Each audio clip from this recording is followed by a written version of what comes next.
ভাগবত জ্ঞানযজ্ঞের ভক্তিযজ্ঞের শুভারম্ভে অস্মদীয় পরম আরাধ্য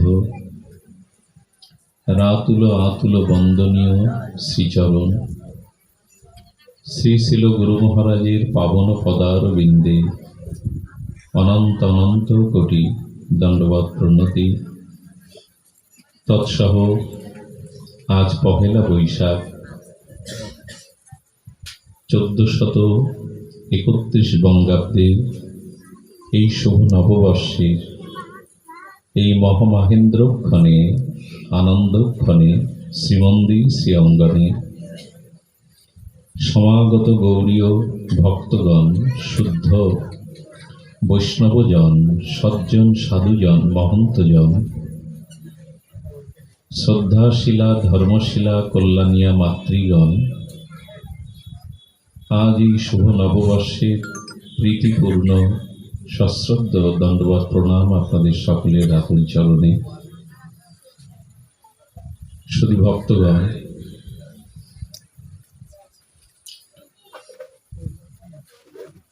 সর্বসাধন হীন জয় দাদাজি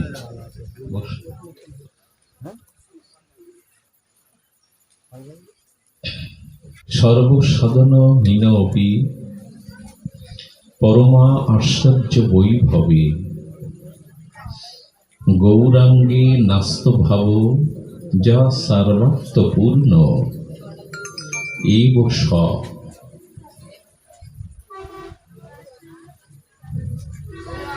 দেখুন,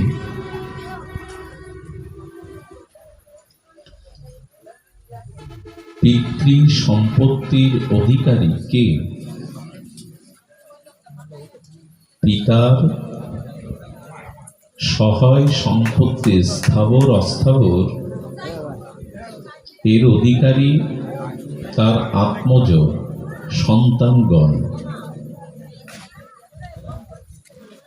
নিরপেক্ষ পিতা,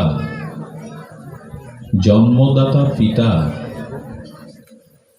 যদি আদর্শ বা ন্যায়পরায়ণ হন,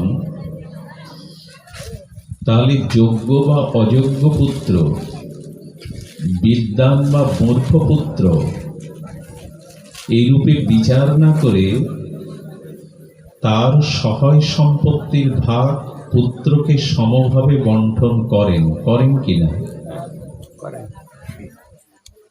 কোন আদর্শ পিতা তার স্থবর সহায় সম্পত্তি বিদ্বান বা মূর্খ সকল সন্তানের প্রতি তিনি সমভাবে বন্টন করেন।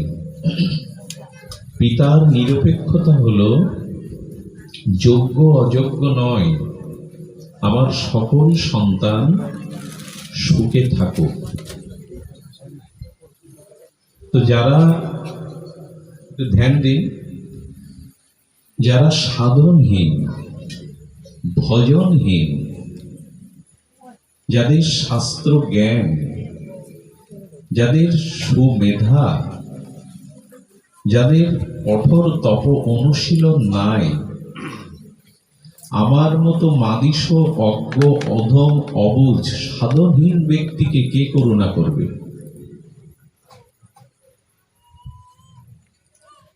পূর্বে বললাম, পিতা যোগ্যতার বিচার না করে সন্তানের বিচার করে সবাইকে সমভাবে সম্পত্তি বন্টন করে। তাহলে পরম পিতা ভগবানের কর্তব্য দাঁড়ায় নাকি? যার ভজন নেই, সাধন নেই, যে হীন দীন কাঙাল, তাকেও উত্তমকে যা দেবে, যদি পরম পিতার সন্তান হই আমরা, সেই স্বয়ং ভগবানের থেকে যদি আমরা অংশরূপে সৃষ্টি হই, তিনি যদি পরম পিতা হন, তাহলে যোগ্যতা না থাকলেও সন্তানকে তিনি কিছু দেবেন না? এইটি দেওয়ার জন্যই শ্রীমান গৌর হরি এসেছিলেন। অন্যান্য যুগে পাত্র বা যোগ্যতা বা তপস্যা বিবেচনা করে তাকে সেইরূপ ফল দেয়া হতো, কিন্তু গৌর অবতারে পাবন অবতারে, মহাপ্রভু অবতারে এই নিয়ম থাকলো না। থাকা উচিত ছিল কি? যার যেমন যোগ্যতা তার প্রাপ্তি তো ততটুকু। একজন মাটির ঘট নিয়ে কই জল আনতে গেছে, তো মাটির ঘটের আয়তন যতটুকু, কুয়ো থেকে সে তার বেশি জল নিতে পারবে কি? সে মনে করলো কুয়ো ক্ষুদ্র, ও আমাকে এর বেশি জল দেওয়ার সামর্থ্য রাখে না, আমি পুষ্করণীতে যাই। কুয়ো থেকে পুষ্করণী সরোবর বড়, সেখানেও পাত্র নিয়ে জল ভরলে দেখলো সেই কুয়োতেও যে ঘট ভর্তি পেয়েছিলাম, পুষ্করণীতেও সেই পরিমাণ। আচ্ছা, উনি যদি সাগরে যায়, যদি সাগরে যায়, তো তার ঘট বা তার পাত্রের আয়তন যতটুকু, পুষ্করণীতে, সরোবরে, কুয়োতে, সাগরে কোন জায়গায় কি তার বেশি পাবে? মানুষ পায় কখন? পায় যোগ্যতা বা পাত্র হিসাবে। এটাই তো নিয়ম। যার যোগ্যতা, যার পাত্র যতটুকু, সে সমুদ্রে যাক মাটির ঘট নিয়ে, বা পুকুরে যাক বা কুয়োতে যাক, সে এক ঘটই পাবে। সমুদ্রকে যদি বলা হয় তুমি বিশাল অনন্ত, তুমি কেন কুয়োর মতো এক ঘটি দেবে? সমুদ্র বলবে পাত্র যতটুকু ততটুকুই তো দেব। কিন্তু মহাপ্রভুর অবতারে এই বিচার থাকলো না। মহাপ্রভু বললেন, আমি এবার পাত্র বা অপাত্র বিবেচনা করব না। পিতা যেমন অযোগ্য পুত্রকেও সহায় সম্পত্তি দেয় তার মঙ্গলের কথা ভেবে, তেমনি শ্রীকৃষ্ণ চৈতন্য মহাবতার, কারুণ্য অবতার, প্রেম অবতার, করুণায় অবতীর্ণ হয়ে বললেন, আমি এবার কে যোগ্য কে অযোগ্য এই বিবেচনা করব না। কার পাত্র নেওয়ার মতো, কার পাত্র না, এই বিবেচনাও করব না। কি করবে প্রভু? বলো, অকাতরে সবাইকে আমি প্রেম দিয়ে দেব, বিনা বিচারে প্রেম দিয়ে দেব।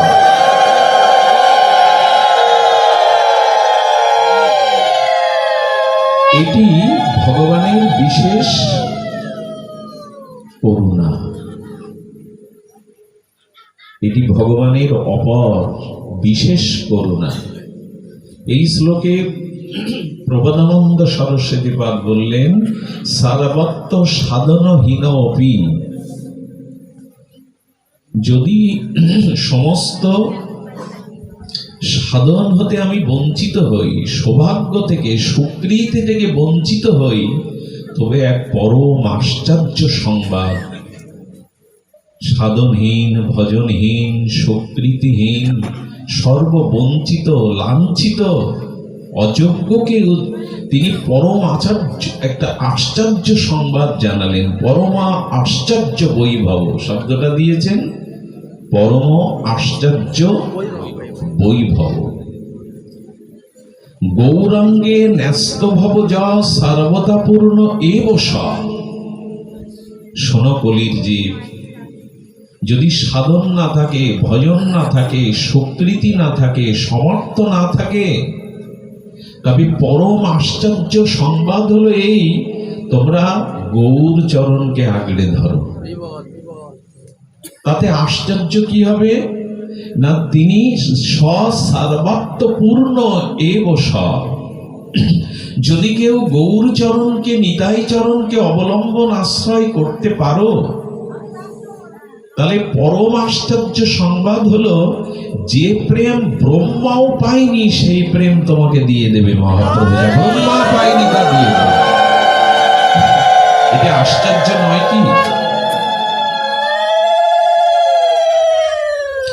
যে রস গুপ্ত সিন্ধু ব্রহ্মা না পায় এক বিন্দু, সেই প্রেম মহাপ্রভু যাকে তাকে দিচ্ছেন। পাত্রা পাত্র ন বিচারেন ন কুরুতে না সা বিক্ষম। কে পাত্র কে অপাত্র, কাকে দেওয়া উচিত কাকে দেওয়া উচিত নয়, এই বিচার মহাপ্রভু করছেন। এই বিচার করছেন না। এটা যেন বন্যার জল, যখন আকাশ বন্যা আসে না, চারিদিকে প্লাবিত হতে থাকে, তখন নর্দমার দূষিত জল, যাতে মানুষ পাও স্পর্শ করে না, দূষিত ঘৃণিত, সেই বন্যার, আকাশ বন্যার উচ্ছ্বসিত জলের তরঙ্গ তখন ওই ড্রেনের দূষিত জলকে একাকার করে নদী প্রবাহমান হয়ে সাগরে মিশিয়ে দেয়, কাউকে বাদ দেয় না, সবকেই ভাসিয়ে নিয়ে যায়। এটা বন্যার মহিমা। আকাশ বন্যা, প্লাবিত জলধারায় নর্দমার কীটময় দুর্গন্ধ অপবিত্র জলকেও বন্যার জল তরঙ্গায়িত করে ভাসিয়ে সমুদ্রে নিয়ে যায়। ড্রেনের জল যদি সমুদ্রে মিশে যায়, গঙ্গায় মিশে যায়, তাকে আলাদা করে কি আর চিনতে পারবেন এটা ড্রেনের দূষিত জল? বুঝতে পারবেন?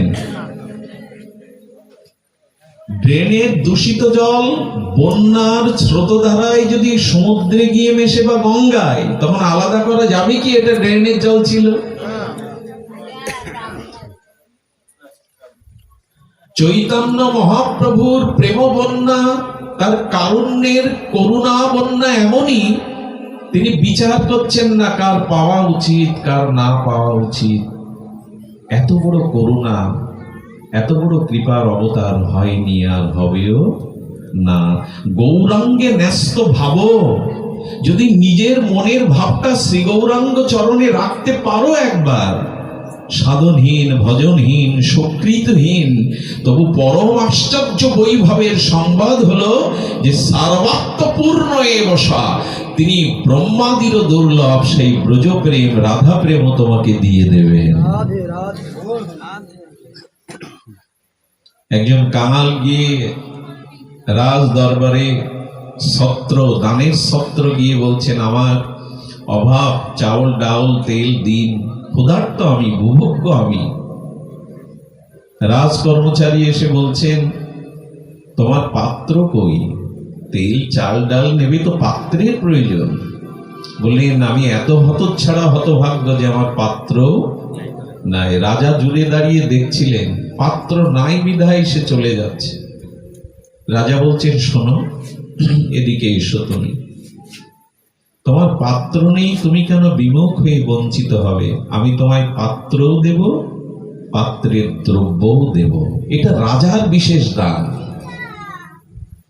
তেমনি চৈতন্য মহাপ্রভু এই বিশেষ কলিযুগে আমাদের মতো তার্কিক, পাষণ্ড, আমাদের মতো ভক্তিহীন, ছল কপট, ভজনহীন, সাধনহীন, সুকৃতিহীন, দয়াহীন, করুণাহীন জীবকে তিনি পাত্রও দিচ্ছেন, সেই পাত্র ভরে অপার প্রেম ভক্তিও দিয়ে দিচ্ছেন। পাত্র দেওয়া মানে কি? আমরা প্রেম ভক্তি নেব কোন পাত্রে? এই জাগতিক কোন পাত্রে? বলে না, পাত্রটা হলো আমাদের হৃদয়। প্রেম কোথায় রাখতে হবে? চোখে, কানে, মুখে। সোনাদানা কি ছড়িয়ে ছিটিয়ে রাখেন ঘরের মেঝেতে? টাকা, সোনাদানা একটা নির্দিষ্ট গোপন স্থানে তাকে লুকিয়ে রাখেন, যাতে শত্রু। তেমনি প্রেম ভক্তি বাইরে দেখানো জিনিস নয়, এটা অন্তরেই লুকিয়ে রাখার জিনিস। তো সেই হৃদয় বা অন্তর পাত্র আমাদের বড় দূষিত। আপনাদের না হলে আমার মতো যারা গিজ গিজ করছে এই হৃদয়ে কামনা, বাসনা, দেহভোগ, স্ত্রী পুত্রের প্রতি আসক্তি, মান সম্মানের কাঙাল আমরা। কোথায় ভালো চেয়ার পাবো, কোথায় মালা পাবো, কোথায় সম্মান পাবো, কোথায় সুন্দরী রমণী পাবো, কোথায় বিত্ত বৈভব পাবো, এই নিজ সুখের জন্য আমরা সারাটা জীবন কাটালাম। সুন্দরী চাই, ধন চাই, মান চাই, পদ চাই, প্রতিষ্ঠা চাই, যশ চাই, খ্যাতি চাই। আমাদের হৃদয়কে কলুষিত করেছে এই নিজের ভোগের চাওয়া, নিজের সুখের চাওয়া। আমরা অন্যের সুখের ধার ধারিনি, আমরা অন্যের দিকে দৃষ্টি দেইনি, অন্যের সুখের চিন্তা করিনি।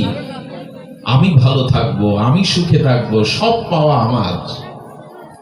এই হলো অপাত্র। এই চার দেয়াল ঘরের মধ্যে বউ ছেলে মেয়ে নিয়ে হেসে খেলে খেয়ে খাইয়ে আনন্দে জীবন কাটাবো, পাড়া প্রতিবেশী দেশের লোক সব মরে যাক, তাতে ধ্বংস হোক, তাতে আমার কি আসে যায়। এই হলো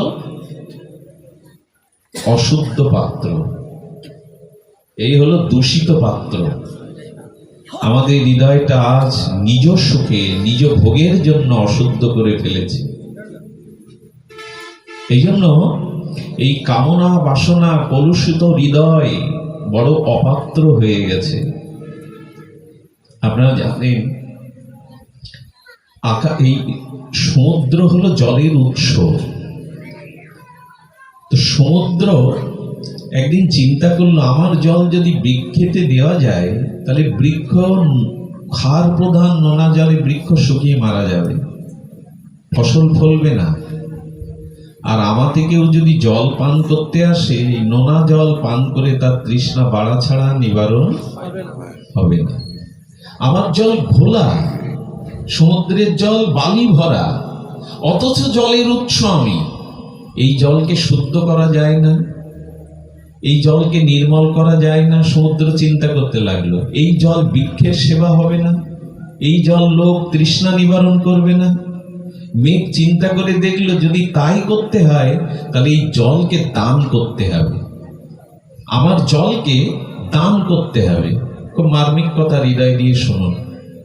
যদি আমি দান করি তাহলে সমুদ্রের জলের যা যা অবগুণ আছে, শ্রেষ্ঠ হলেও গুণহীন, নোনা ক্ষার প্রধান, বৃক্ষ মরে যায়, মানুষের তৃষ্ণা নিবারণ হয় না, সেটা গায়ে মাখতে গেলেও তো বালি লেগে যাবে। আবার কোন শুদ্ধ জলাশয়ে তাকে পুষ্করিণীতে স্নান করে পবিত্র হতে হবে, মানে শুদ্ধ হতে হবে। সমুদ্র চিন্তা করলেন, আমাকে দান করতে হবে, দান না করলে বস্তু শুদ্ধ হয় না। দেখুন দানে কি হয়, স্নানে করলে দেহ শুদ্ধ হয়, আর দানে মন শুদ্ধ হয়। দান করে দেখবেন নিঃস্বার্থভাবে চিত্তের শুদ্ধতা আসে, দানে মন শুদ্ধ হয়, স্নানে দেহ শুদ্ধ হয়। তো সমুদ্র চিন্তা করলে আমি দান করে দেই, কাকে দান করলে সবকিছু মঙ্গলময় সুখময়, সবকিছু বিপরীত মঙ্গলময় হবে, শুভময় হবে, কার্যকারী হবে। আস্তে, সমুদ্র জল কাকে দান করে মা? সমুদ্র জল কাকে দান করে? মেঘকে। সূর্যের তাপ ও কিরণ কর্ষণে বাষ্প আকারে সমুদ্রের জলটা বাজা দেখবেন, বৃষ্টির সময় সমুদ্র থেকে জল মন্থন করে কাকে দিল? মেঘকে দিয়ে দিল। আচ্ছা, সমুদ্রের জল যখন বাষ্প আকার বা আকর্ষণ করে মেঘ হলো, মেঘ থেকে যখন সৌদামিনী বরিশ ধারায় ঝড়ো ঝড়ো ধারায় বৃষ্টি হয়ে নেমে এলো, তো সমুদ্রের ক্ষার প্রধান নোনা জল যখন মেঘমালা হয়ে বৃষ্টি হয়ে পৃথিবীতে ধরিত্রীতে ঝরলো, তখন সমুদ্রের জলের আগের রূপ আগের গুণ থাকলো কি? কি হলো? আগে ছিল ঘোলা, এখন সেটা হয়ে গেল বৃষ্টির জল স্বচ্ছ। আগে ছিল তপ্ত, সমুদ্রের জল গরম, এখন হলো শীতল। আগে বৃক্ষের মূলে সিঞ্চন করলে বৃক্ষ বাঁচত না সমুদ্রের ক্ষার প্রধান নোনা জল, কিন্তু বৃষ্টির জলের ধারা পেয়ে মৃত বৃক্ষগুলো সজীবিত হয়ে উঠল কিনা?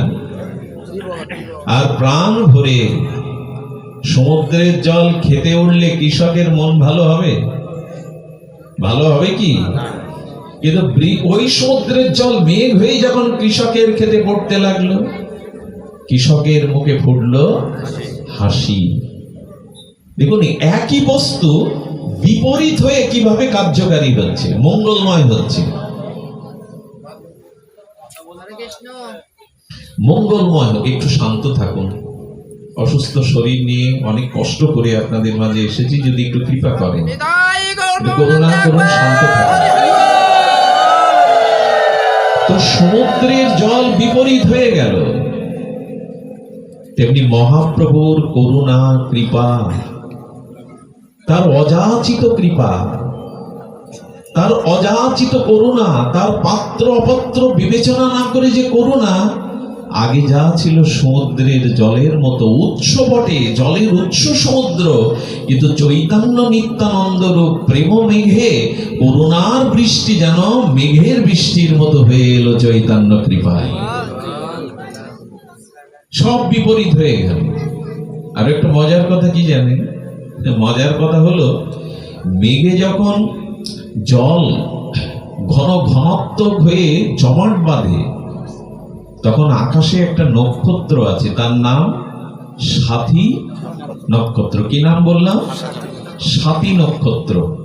এই নক্ষত্রকে স্পর্শ করে যে জলের বৃষ্টিকণা পৃথিবীতে আসে, ভালো করে লক্ষ্য করুন, ওই মেঘের যে জল যখন সাথী নক্ষত্র স্পর্শ করে পৃথিবীতে পতিত হয়, যদি সাপের মাথায় পড়ে সাথী নক্ষত্রের স্পর্শকৃত জল, সাপের মাথায় ওটাই মণি হয়। যদি হাতির মাথায় পড়ে ওটা গজমতি হয়। যদি সমুদ্র বক্ষে কোনো শক্তি বা ঝিনুক উন্মুক্ত হয়ে থাকে আর ওই বৃষ্টির জল পড়ে, তবে ঝিনুকের মধ্যে হয় মুক্তা। যা ছিল নোনা জল, যা ছিল সমুদ্রের জল, সেই জল এমন একটা স্পর্শ পেল নক্ষত্রের, সেই স্পর্শ নক্ষত্রের জলটা রূপান্তরিত হলো মুক্তাতে, গজমতিতে, সর্পের মণিতে।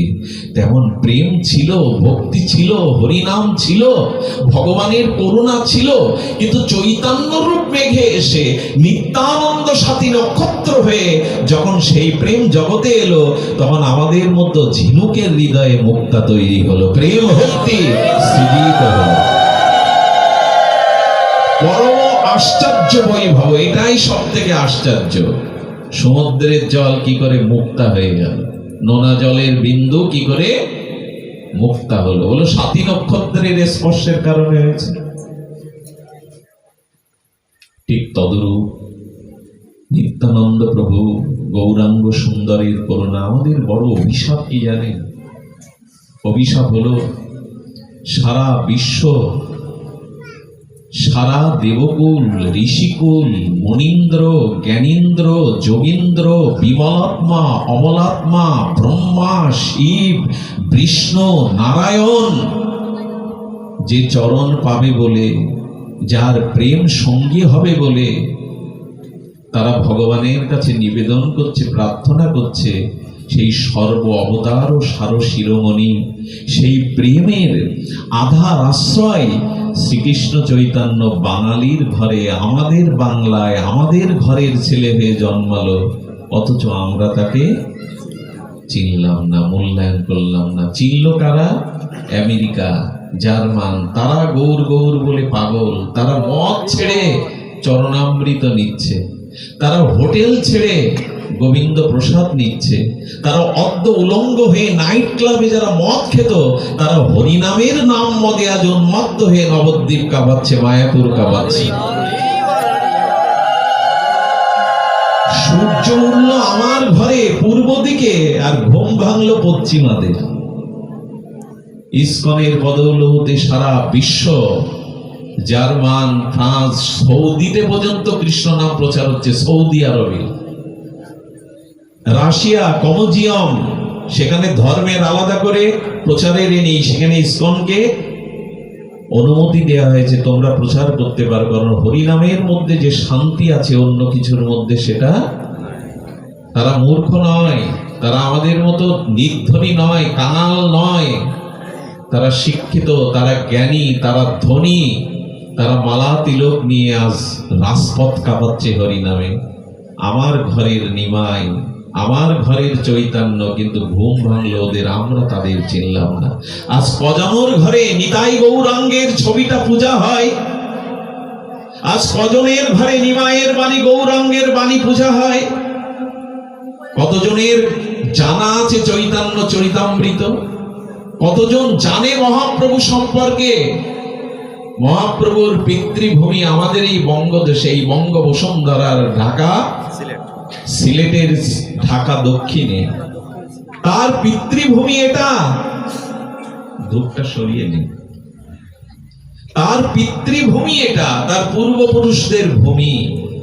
কিন্তু আজ বাঙালির হিয়া মহাপ্রভুকে, ওই একটু নামযজ্ঞ হলো, মহাপ্রভুর ছবিটা রাখলাম, নিতাই গৌর বলে হরিবল দিয়ে খিচুড়ি খেলাম, তার আদর্শ নিলাম কি, তার বাণীগুলো নিলাম কি, তার রঙে হৃদয়টা রাঙালাম কি? শুধু নিতাই গৌর হরিবল, এই দুদিন 4 দিন হই হুল্লোড় হলো, আর নিতাইয়ের খোঁজ নেই, আর গৌরের খোঁজ নেই, আর হরিনামের খোঁজ নেই। এতে কি জীবন গঠন হয়? এত বড় পরম আশ্চর্য বৈভব শ্রী গৌরাঙ্গ এলো, আর আমাদের যোগ্যতা কি? যোগ্যতা হলো হা গৌর বলে, হা নিতাই বলে একবার চরণ আশ্রয় করো, এই যোগ্যতা, আর কিছু নয়। না আপনাকে মুনি হতে হবে, না তপস্বী হতে হবে, না যজ্ঞ করতে হবে, না ধ্যান করতে হবে, শুধু গৌর আমার, নিতাই আমার বলে চরণ ধরলেই হলো। দিনন্তে যে নিতাই বলে একবার, মহাপ্রভু বললেন সে হয় আমার, আমি হই তার। দেখুন তো কত সরল বঙ্গ ভাষায় বলে দিলেন, দিনন্তে যে নিতাই বলে একবার, আমি হই তার, সে হয় আমার। বলি কি, ঘুম থেকে উঠি কি নিতাইয়ের নাম, গৌরের নাম মনে জাগে?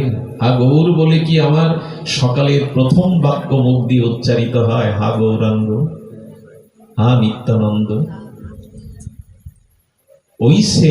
ওইসে দয়ালু অবতার, ওইসে দাতা নাহি আর, গুণ কেহ নারে বর্ণিবারে। ব্রহ্মাও যার গুণ বর্ণনা করতে পারে না, আজ তাকে পেয়েও, সেই মহাপ্রভুর যুগের মানুষ হয়েও আমরা তার মূল্যায়ন করলাম না। তার চরিত্র, তার দিব্য চরিত্রাবলী, তিনি যেটা দিতে এসেছিলেন আজ সেটা গ্রহণ করলাম না।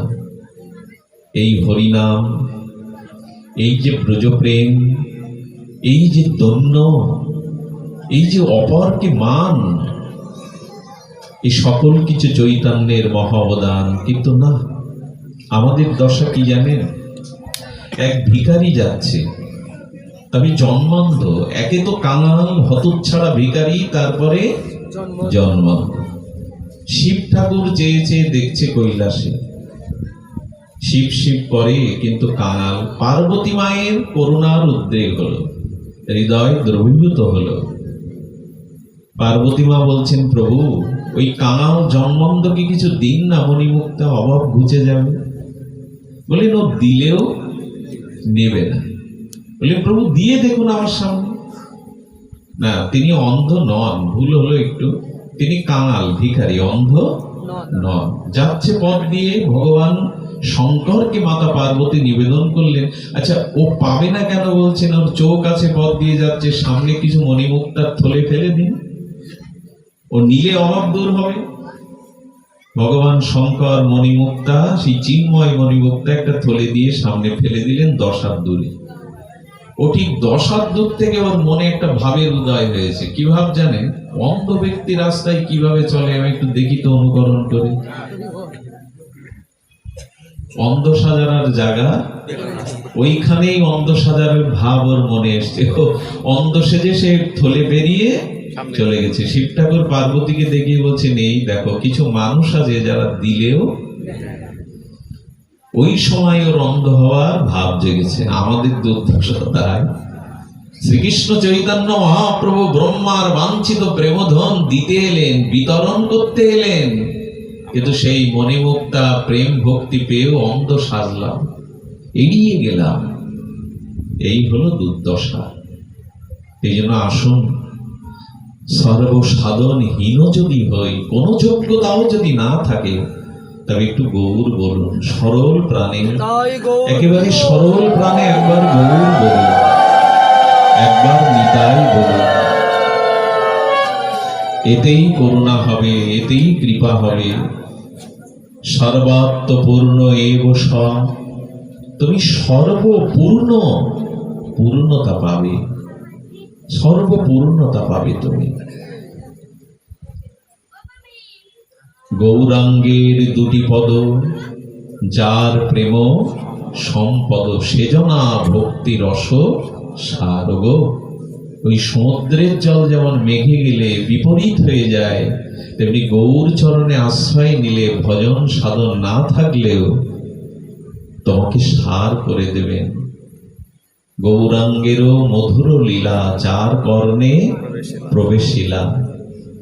গৌর কথা গৌর লীলা যদি কারো কর্ণে শ্রদ্ধা ভাবে প্রবেশ করে ভাবের সহিত, তবে তিনি প্রেম ভক্তি পাবেন, আজও পাবেন, আজও পাবেন। আজও যার সরল হৃদয়, নিষ্কপট হৃদয়, তিনি যদি শ্রী গৌরাঙ্গের নাম নেয়, আজও গা আওলায়, আজও লোমকূপগুলো খাড়া দেয়, গৌরাঙ্গ বলতে গিয়ে আজও নয়নে জল ঝরে যায়। একটু সরল হয়ে, একটু সহজ ভাবে, কপটতা শূন্য হয়ে গৌর যদি বলি, তিনি অবশ্যই করুণা করবেন। মনে আছে, মনে আছে পুষ্ট বিপ্রের কথা? সে গৌর ভজন করেনি, গৌর মণ্ডলে জন্মেছে, গৌর ভজন করেনি, কারণ তার কাছে সংসার স্ত্রী পুত্রের মায়া প্রবল। সকলে গৌর ভজন করে, কিন্তু বলে আমি সংসার ছেড়ে, স্ত্রী পুত্রের এই সুখ স্বাচ্ছন্দ্য ছেড়ে আমি গৌর চরণে যেতে পারবো না। মহাপ্রভুর অলক্ষ্যে বুঝি করুণা হলো। মাঝে মাঝে শরীরে দুরারোগ্য বা রোগ শোক আসাটাও কিছু মানুষের মঙ্গল বয়ে আনে। রোগ মঙ্গল হয়, হলো হয়। রোগ শোক আসাটা দরকার আছে। কেউ যদি দিন চায়, রাত না চায়, তার জন্য পৃথিবীর জায়গা নাই। কেউ যদি পূর্ণিমা চায়, অমাবস্যা না চায়, তার জন্য পৃথিবীর জায়গা নয়। কেউ যদি জোয়ার চায়, ভাটা না চায়, তার জন্য এই পৃথিবীর জায়গা। ঠিক তদুপরি কেউ যদি সুখ চায়, দুঃখ না চায়, তার জন্য ওই পৃথিবীর জায়গা নয়। সে টিকতে পারবে না পৃথিবীতে। দুটোই নিতে হবে, সুখকেও নিতে হবে, দুঃখকেও নিতে হবে, মানকেও নিতে হবে, অপমান। বলে মান নেওয়া যায়, অপমান নেব? গীতাকার ভগবান বলেছেন মান অপমান সমান। বলে প্রভু এটা কি বললেন? কেউ আমার স্থিতি করছে, মালা পরাচ্ছে, আমার নামে পত্র পত্রিকা ছাপাচ্ছে, তো মান যেমন করে নেব অপমানও নেব। বলে হ্যাঁ, কেন নেবে? বলে তোমার চরিত্রের মধ্যে যে দোষ কলঙ্কগুলো এসেছে, দোষগুলো এসেছে, ওই দোষকে, ওই চরিত্রকে সংশোধন মানের দ্বারা হবে না। যদি কখনো সমাজে অপমানিত হতে পারো, কলঙ্কিত হতে পারো, তখন দ্রুত চরিত্রটা শুদ্ধ হয়ে যাবে, যেটা মানে হয় না। অপমানে কলঙ্কে তাড়াতাড়ি শুদ্ধ হয়ে যায়, শুদ্ধ হয়ে যায়। যদি উন্নত সুবর্ণ সোনাকে অ্যাসিডে পুড়িয়ে খাঁটি করতে হয়, তো অপমানের আগুনেও পুড়ে তুমি খাঁটি হবে। শুধু মান পেলে তোমার সর্বনাশী হয়ে যাবে। দুহাত বাড়িয়ে দুটোই নিতে শেখো, এটাই জগৎ। আচ্ছা, আজ পর্যন্ত কেউ দাবি করেছেন দিনের পরে রাত আসবে কেন, এলো কেন? একথা কেউ প্রশ্ন তুলেছেন? কথা বলুন, কেউ প্রশ্ন তোলেন কি? দিনের পরে রাত আসলো কেন? আচ্ছা, শীতের পরে বসন্ত আসলো কেন? এ প্রশ্ন তোলেন কি কেউ? তোলে না। শীতের পরে বসন্ত আসবে কেন? ঠিক এই প্রশ্ন যেমন তুমি করো না, তেমন এই প্রশ্নও করবে না সুখের পরে দুঃখ এলো কেন, মানের পরে অপমান এলো কেন। দুটোই নিতে শিখতে হবে, তবেই বেঁচে থাকা যাবে। একটাকে বেছে নিতে গেলে আপনি মানসিক শান্তি হারিয়ে ফেলবেন, পারিবারিক শান্তি হারিয়ে ফেলবেন। ভগবান জেনে শুনে এই দুটো ব্যবস্থা আমাদের দিয়েছেন। তো মাঝে মাঝে রোগ শোক অপমান কলঙ্ক মানুষকে খুব সংশোধন করে দেয়, সোনা খাঁটি করার মতো অ্যাসিডে। তো মহাপ্রভুর কৃপায়, আচ্ছা, দুঃখ এলে আর সুখ এলে কোনটা চায় আমরা বেশিরভাগ মানুষ? একটু কথা বলবেন।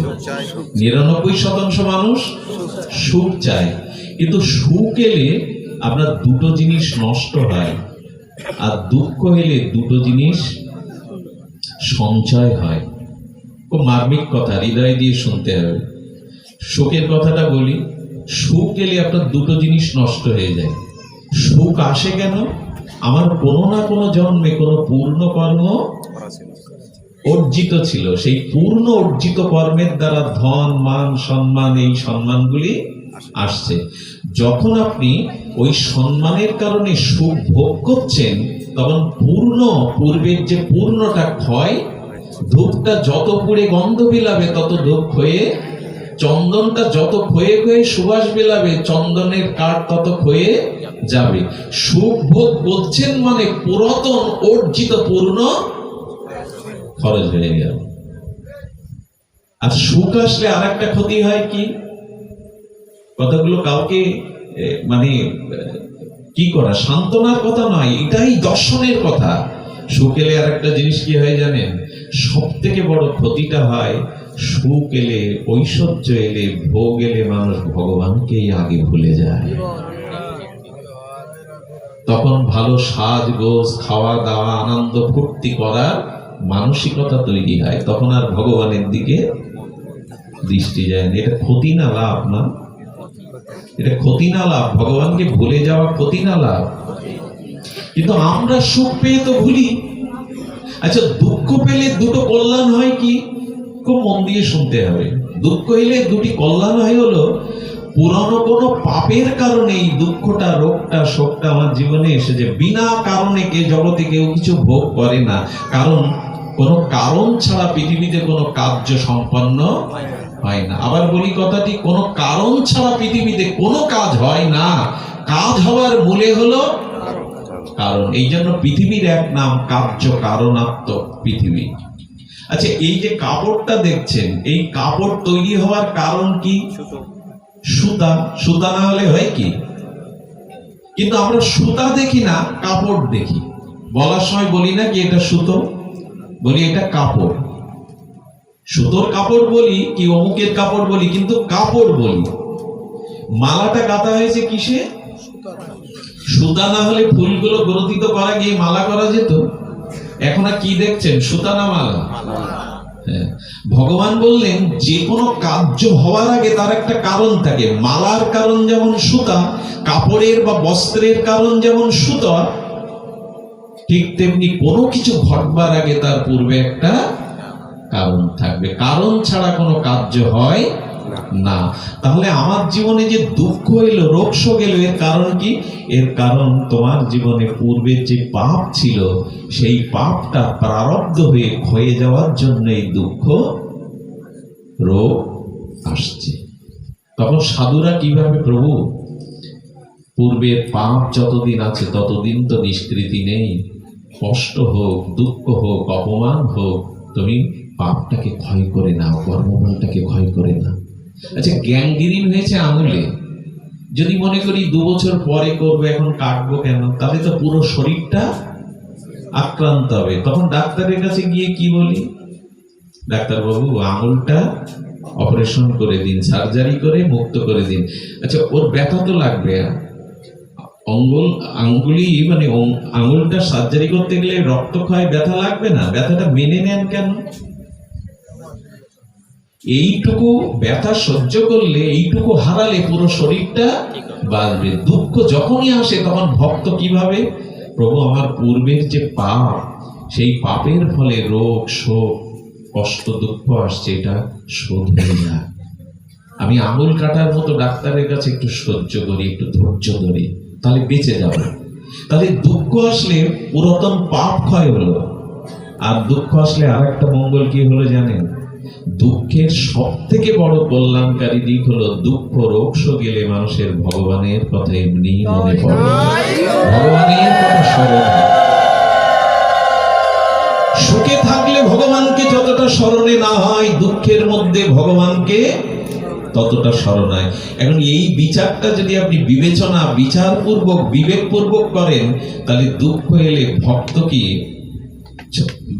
ভগবানের দোষারোপ করবে, স্মৃতিশক্তি হারিয়ে ফেলবে? বরঞ্চ আঁচল পেতে নিয়ে নেবে। এই জন্য কুন্তী দেবী ভগবানের কাছে দুঃখের বর, বিপত্তির বর চেয়েছিলেন, দুঃখ দাও। তেমন গৌর ভজন না করে আর আমাদের পুষ্ট বিপ্র, সেই বাসুদেব পুষ্ট বিপ্রের দেহে দেখা দিল কুষ্ঠ। অনেকবার আস্বাদন হয়েছে, শ্রুতিগোচর হয়েছে, তবু আবার শুনলেও অতৃপ্তি হবে না, মনের অপ্রসন্নতা আসবে না। তো তার সারা গায়ে কুষ্ঠ দেখা দিলে তার স্ত্রী, তার পুত্র আর ঘরে জায়গা দিল না। বাহির বাড়িতে এক চালা করে ওখানেই রেখে দিল। চাকর বাকর দিয়ে অন্ন পাঠায়, কাক চেলের মতো, চিলের মতো ছড়িয়ে দেয়, স্ত্রী পুত্র যায় না। বাসুদেব চিন্তা করলো, যে গৌর চরণ আশ্রয় না নিয়ে, যে ভগবানের ভজন না করে যাদের দিকে চেয়ে থাকলাম, যাদের জন্য জীবন যৌবন উৎসর্গ করলাম, আমার ঘর, আমার স্ত্রী, আমার পুত্র কিন্তু আমার মুখ দেখে না, আমার কাছে আর কেউ আসে না। যে থালাতে অন্ন ছড়িয়ে ছিটে দেয়, সেটা কুকুর এসে, বিড়াল এসে এটো করে দেয়, ওই থালা কেউ মেজে দেয় না। এরই নাম সংসার। আমি যদি বলি, ওই বাসুদেব যদি আমি হতাম, আপনি হতেন, এই লীলা আপনার বেলায়ও ঘটতো। 2 মাস প্যারালাইসিস হয়ে হাত পা ভাঙা অবস্থায় পড়ে থাকবেন। প্রথমত ঘরে জায়গা, বাবা ঘরে থাকলে থুতু থুতু ফেলতে তোমার কষ্ট হয়, ঘরে থাকলে কারো মুখ দেখতে পাও না, আলো বাতাস ঢোকে না, তো তোমাকে একটু বারান্দায় জায়গা করে দিলে তোমার সুবিধা হয়। বাবা বুঝতে পেরেছে, বাবা তো বোকা না, ওকেই জন্ম দিয়েছে, বাবাকে জন্ম তো দেয়নি। বাবা বুঝলে ঘরে আর আমার জায়গা হবে না। এটা চালাকি করে বলা হয়, চালাকি করে বলা হয়। বাবা বুঝে গেল, আমার এই লীলা কিন্তু ওনার নয়, আপনার আমার, কারণ না হোক, কিন্তু আমার যদি এইভাবে বিকলাঙ্গতা আসে, প্যারালাইসিস আসে, লালা ঝরে, তখন আমার উপরে এই ঘটনায় ভগবানের কোনো লীলা অবাস্তব নয়, অলৌকিক, এটা কাল্পনিক নয়। তো বাসুদেবের দেহে কুষ্ঠ, স্ত্রী আছে না, পুত্র আছে না, বন্ধু আছে না।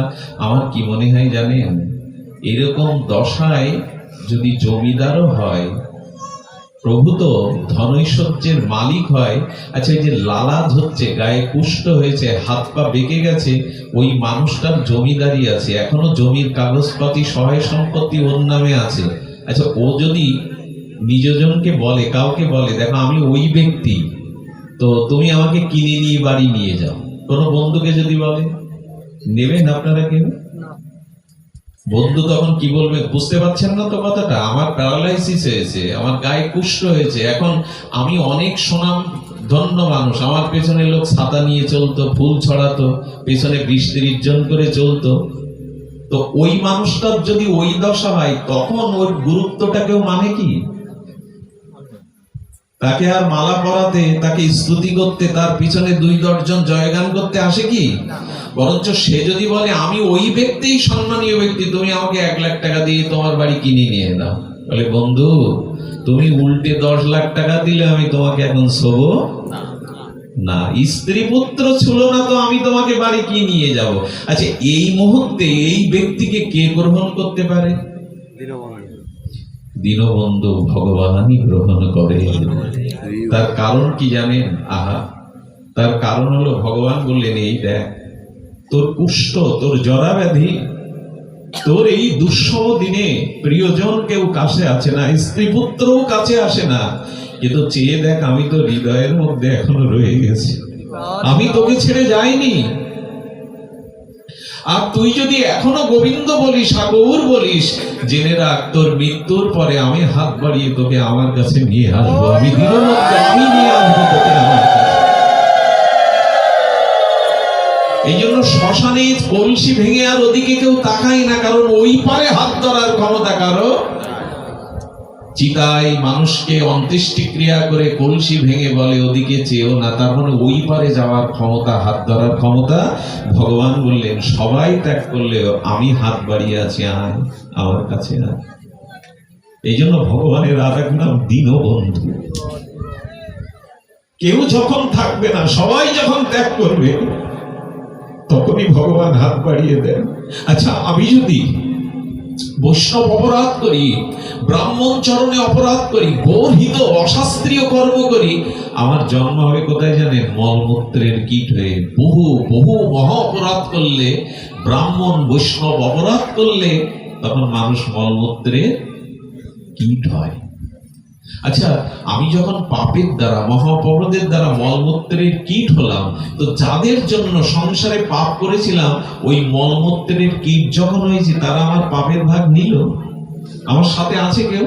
একটু মন দিয়ে শুনতে হবে কথাটা। ওই সময় কেউ থাকে কি পূর্বে যাদের জন্য পাপ করেছিলাম, যাদের সংসারের দিকে, যাদের সুখের জন্য সর্বস্ব অপরাধ দিয়ে করেছিলাম, তারা কেউ থাকবে? কিন্তু ভগবান বলছেন, এই দেখ, আমি যোগীর মধ্যেও যে আত্মা, আমি পাপীর মধ্যে সেই একই আত্মা, আমি পিপীলিকার মধ্যে যে আত্মা, আমি রাজার মধ্যেও আত্মার ভেদ নেই, সকলের মধ্যে আত্মা একই। তো ভগবান তখন বললেন, তুই মলমূত্রের কীট হয়ে মলমূত্রের মধ্যে পড়ে আছিস, যাদের জন্য পাপ করেছিলি তারা কেউ নেই, কিন্তু চেয়ে দেখ, আমি তো হৃদয়ে আত্মা রূপে আজও রয়ে গেছি, আজও রয়ে গেছি। একথা বলতে গেলে কণ্ঠ রুদ্ধ হয়ে যায়, একথা স্মরণ করতে গেলে কণ্ঠ বন্ধ হয়ে যায়, রুদ্ধ হয়ে যায়, টুটি চেপে ধরে। এই দেখ, কে আপন তোর, কেউ নেই মলমূত্রের মাঝখানে, কিন্তু কীটের মধ্যেও আত্মারূপে ভগবান হৃদয়ে বসে আছে। আচ্ছা, যদি প্রশ্ন করেন, ভগবান তুমি এখানে লাভলে কেন, ওকে ত্যাগ করছো না কেন? আমি যাকে ত্যাগ করি তার যে আর কোনো আশ্রয় থাকে না। এই জন্মে যাকে পিতামাতা বলে পেয়েছো, আগামী জন্মে তারা পিতামাতা থাকবে না, কিন্তু আমি জন্ম জন্মান্তরে তোমারই থাকবো, চিরদিন তোমারই থাকবো। আমি এক জন্মের নয় তোমার, আমি চিরদিনের, চির জন্মে। আমি তোমায় ত্যাগ করলে তোমার কোনো গতি কি করবে? ভগবান বললেন, মলমূত্রের মধ্যে কীট রূপে ওর মধ্যে আছি কেন জানো? আবার ওকে 84 লক্ষ জনি ক্রমবর্তন করতে করতে আবার ওকে মানুষ জন্ম দেব, আবার মানুষ জন্ম দিয়ে ওকে জ্ঞান বিবেক দেব, আর জ্ঞান বিবেক দিয়ে ওকে গুরু রূপে গিয়ে করুণা করব, বৈষ্ণব রূপে সাধু রূপে গিয়ে দুয়ারে দুয়ারে ওকে শাস্ত্র জ্ঞান দিয়ে আবার আমার চরণে প্রেম ভক্তি দেব। যতদিন ও আমাকে না পাবে ততদিন আমি ওকে ত্যাগ করে যাব না। এই হলো করুণাময় ভগবান। তার কথা মনে করা উচিত নয় কি? তার স্মরণ নেওয়া উচিত নয় কি? কত বড় অকৃতজ্ঞ আমরা। আচ্ছা, আমি যে বাড়ি বাস করেন, বাড়ির ট্যাক্স দিতে হয় না আপনাদের? কথা বলুন, ট্যাক্স দিতে হয় কি না? হাউস ট্যাক্স দিতে হয়। আচ্ছা, ঘরে যে বিদ্যুতের বাল্বটা জ্বালাচ্ছেন, আলো জ্বালাচ্ছেন, এর বিল মাসে দিতে হয় কিনা? যে পাখাটা চালাচ্ছেন, বাতাসটা নিচ্ছেন, তার বিল দিতে হয় কিনা? এখন জলে যে ট্যাপ আসে, কেনা জল এখন ফ্রিতে প্রায়শ পাওয়া যায় না, তাহলে জলটাও কিনতে হচ্ছে, বাতাস কিনতে হচ্ছে, যে বাড়িতে অবস্থান করছেন, বসবাস করছেন, তার ট্যাক্স দিতে হচ্ছে সরকারকে, বাতাসের ট্যাক্স, আলোর ট্যাক্স, বাড়ির ট্যাক্স, জলের ট্যাক্স, সর্বোপরি যে মোবাইলগুলো ব্যবহার করেন, কথা বলেন, এতে অর্থ খরচ হয় না? হয়।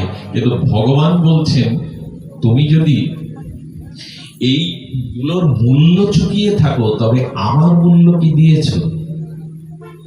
তোমার মূল্য কি? বলে, এই পৃথিবীটা আমার। তুমি তো ওই 4 কাঠা 2 কাঠা বাড়ির ট্যাক্স দিচ্ছ, কিন্তু এই পৃথিবীটা আমার, আমি তোমার জন্য সৃষ্টি করেছি। তোমাকে এই পৃথিবী দিয়ে আমি ট্যাক্স চেয়েছি কি? কথা বলবেন, চেয়েছি? চাইনি।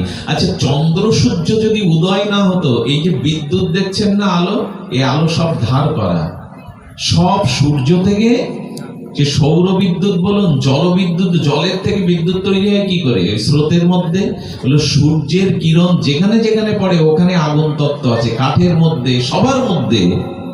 তো সূর্যই হলো আলোর উৎস, আর সব ধার করা। তো সূর্য যদি উদয় না হতো, পৃথিবীর স্থায়িত্ব থাকতো?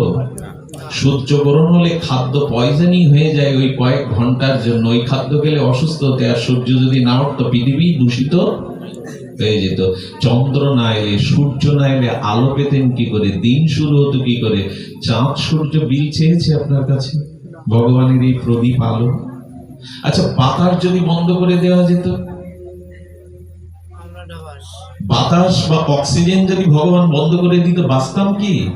হাসপাতালে অক্সিজেন নিলে বিল দিতে হয়, কিন্তু জন্ম থেকে পর্যন্ত ঈশ্বর যে আপনাকে বাতাস অক্সিজেন দিয়েছে, বিল পাঠিয়েছে?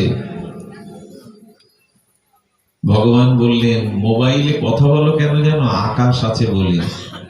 আকাশ যদি না থাকতো তাহলে আপনার সামনে আমি মাইকেও কথা বললে আপনি শুনতে। আকাশ মানে শব্দ গুণকত্তম আকাশন, শূন্যস্থানকে আকাশ বলে। আকাশ মানে এরকম নীল না, আকাশের রং নীল। দূরের কোন অনন্ত বিভু বস্তুকে নীল দেখায়, যেমন সমুদ্রের জল দূর থেকে নীল দেখায়, অথচ সে নীল নয়। বৃহৎ বস্তু অনন্ত বস্তুকে নীল দেখায়। তো লক্ষ্য করুন, সেই অনন্ত আকাশ আছে বলে আমরা শব্দ শুনতে পাই। তার মানে শঙ্খটা বাজে কেন জানেন? শঙ্খের মধ্যে একটা শূন্যস্থান আকাশ আছে বলে শঙ্খ বাজে। তেমনি আকাশ আছে বলে আমরা কথা, একটা স্তর আছে, বায়ু স্তরের উপরে গেলে সেখানে কথা বললে কেউ শুনতে পায় না। ভগবান বললেন এত কিছু আলো বাতাস অক্সিজেন পৃথিবী তোমায় দিয়েছি শব্দ, আমি বিল চাইনি, তো যদি আমাকে অন্তত স্মরণ না করো, আমার ভজন না করো, তুমি অকৃতজ্ঞ নও কি? এই কৃতজ্ঞতাটাও স্বীকারের জন্য তো একটু হা ভগবান বলা লাগে, হা গৌর বলা লাগে, হা নিতাই বলা লাগে, একবার কৃষ্ণ বলা লাগে, অন্তত কৃতজ্ঞতার জন্য। তাও তো বলি না। এই জন্য আমাদের ছেড়ে ভগবান চাননি। শত পাপ করলেও, অপরাধ করলেও, কীর্মি কীট হলেও, সর্প সরস্বী হিংস্র জীবজন্তু হলেও ভগবান আমাদের ত্যাগ করে যাননি। আমার বলবার অভিপ্রায় রাত হচ্ছে এইটুকু, ভগবানের স্মরণ নিতে হবে। ওই কুষ্ঠ বিপ্র দেখছে যে কেউ আসে না আমার কাছে, পোকাগুলো ক্ষত স্থান থেকে থেকে পড়ে যায়। কি করে জানেন? কাঁদতে কাঁদতে পড়ে যাওয়া পোকাগুলোকে তুলে আবার ওই ঘায়ে দিয়ে দেয়, দিয়ে চোখের জলে বলে সবাই পর করে দিয়েছে আমায়, সবাই আমাকে ছেড়ে গেছে, তোরা ছেড়ে যাস না। পোকাগুলোকেও ক্ষতস্থানে তুলে লাগায়, বলে তোরা আমায় ছেড়ে যাস না। বলে কেন? বলে তোরা আমার শরীরে এসেছিলি, এই জন্য আমি সংসারকে চিনতে পেরেছি, আপনজনকে বুঝতে পেরেছি। তোরা যাস না আমায় ছেড়ে। পৃথিবীতে এরকম চরিত্র পাওয়া যায় না। ক্ষতস্থানে আবার পোকাগুলো রেখে বললেন তোরা যতদিন থাকবি ততদিন ভগবানের কথাই মনে পড়বে। সংসারে যে কেউ কারো না, এটা যে স্বার্থের জায়গা। স্বার্থ পোড়ালে আমার কাছ থেকে যখন কেউ সুখ আর পাবে না, তখন আমাকে আর ওরা কেউ মনে। এই সংসারটা একটা চুক্তির জায়গা। এই সংসারটা একটা চুক্তির জায়গা। যখন আপনার কাছ থেকে আর কেউ সুখ পাবে না, তখন আপনাকে আর কেউ মনে। এটা চুক্তিবদ্ধ এই সংসারে, স্বার্থের সংসার। স্বার্থ এই জগতে মাত্র দুজন দেখে না, সবাই দেখে। সেটা হলো পিতা আর মাতা। মা আর বাবা সন্তানকে স্বার্থের কারণে পালন করে না, বড় করে না। এই পিতামাতায় একমাত্র ভালোবাসার আশ্রয়। কিন্তু দুঃখের বিষয়, সেই বৃদ্ধ পিতামাতায় আজ সব থেকে লাঞ্ছিত, সব থেকে বঞ্চনার শিকার। পিতামাতার নিঃস্বার্থ ভালোবাসা পৃথিবীতে দ্বিতীয় কোনো দৃষ্টান্ত নয়। সে যত বড় মুখ করেও কথা বলুন, পিতামাতা ব্যতীত নিঃস্বার্থ ভালোবাসা এই জগতে নাই, কোনো উদাহরণই নাই। সে সুখ পায় তাই আপনাকে ভালোবাসে। আপনার কাছ থেকে আর যেদিন সুখ পাবে না, সেদিন আপনাকে আর ভালোবাসবে না। এটা সংসারের চুক্তি, এটাই দলিল সংসারের। এই জন্য ভালোবাসার মানুষকে ভালোবাসুন, যাকে ভালোবাসলে ভালোবাসাটা সার্থক হয়।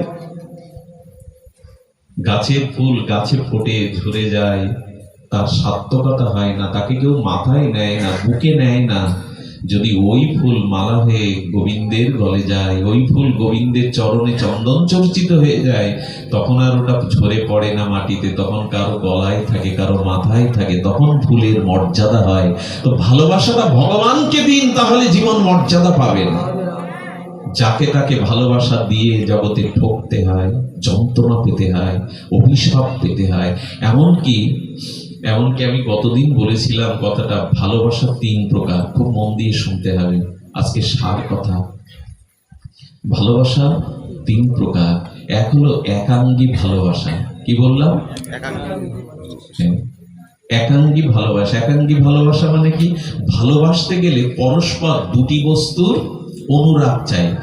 একজন ভালোবাসে আর একজন ভালোবাসে না, সেটা ভালোবাসা নয়। দুই পক্ষ দুই তত্ত্ব যখন একই সাথে একে অপরকে অনুরাগ, প্রীতি, প্রেম নিবেদন করবে, তখনই তার নাম হয় ভালোবাসা। তো আমরা জগতে সবচাইতেই বেশি ভালোবাসি যে জিনিসগুলো, তার মধ্যে একটা আছে বাড়ি, গাড়ি, টাকা, এগুলি। এই তো জমি জমা, টাকা পয়সা, বাড়ি গাড়ি। এখন আমার প্রশ্ন হলো, আপনি টাকাকে ভালোবাসেন, বাড়িকে ভালোবাসেন, গাড়িকে ভালোবাসেন, সম্পত্তিকে ভালোবাসেন? আমার উত্তর, ফিরিস টিভিকে ভালোবাসেন, ঘরে সুন্দর করে রেখেছেন, ওরা আপনাকে ভালোবাসে তো? যদি আপনাদের কাছে একটু উত্তর চাই, ওরা ভালোবাসতে পারে তো? এই করতাল কাউকে ভালোবাসতে পারে? ও প্রাণ নেই, ও জড়, ও ভালোবাসতে পারে না আপনাকে। তার মানে টাকা রোগে যখন চলে যায়, আপনাকে অপমান করে গসটা যায়, তখন টাকা আপনার জন্য শোক করে তো? ভালোবেসেছিলে, আমাকে ভালোবেসে রেখেছিলে, সিন্ধুকে আমি চলে যাচ্ছি। তার কারণ জড় বস্তু, টাকা, জমি, বাড়ি, গাড়ি, এগুলো হলো ফিরিস্টিভ, এগুলো জড়, এদের ভালোবাসার হৃদয় ক্ষমতা নাই। একবার ভেবে দেখুন তো, কতটা বোকা হলে, কতটা অপদার্থ হলে আমরা তাকে ভালোবাসি যে আমাকে ভালো কোনোদিন বাসতে পারবে না, বাসেও না।